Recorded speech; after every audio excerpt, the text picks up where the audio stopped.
শনির রাস্তা যেটা, আস্তে ধীরে একটা কাজ করো, আপনার রাস্তা না। কেতু যেটা বলছে যে কমিউনিকেশন কাট অফ করে দিচ্ছে, কমিউনিকেট না করে সাবকনশিয়াস কমিউনিকেশনের মাধ্যমে জিনিসপত্র সলভ করে, এটাও আপনার রাস্তা না। আর বৃহস্পতি যেটা বলছে লং টার্ম চিন্তা করো, ম্যাসিভ প্ল্যান করো, ইমপ্র্যাকটিক্যাল প্ল্যান করো, মানে যেটা আসলে চিন্তা করলে মানে আরে এটা কি হয় নাকি।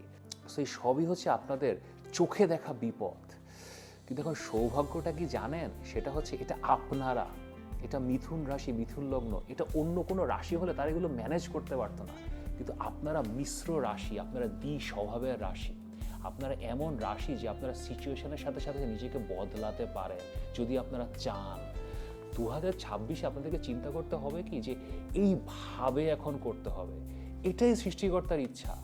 আপনি যদি এখন আপনার সহজাত প্রবৃত্তিতে তাড়াতাড়ি শেষ করতে চান, শর্ট টার্ম প্ল্যান করতে চান, এখনই টাকা পয়সা নিতে চান, অনেক বেশি কমিউনিকেট করতে চান, তাহলে বিপদে পড়বেন।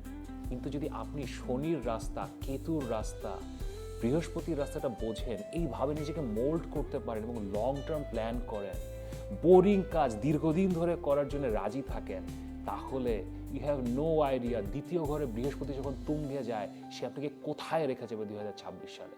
সো এটাই হচ্ছে বিপদের সৌভাগ্য।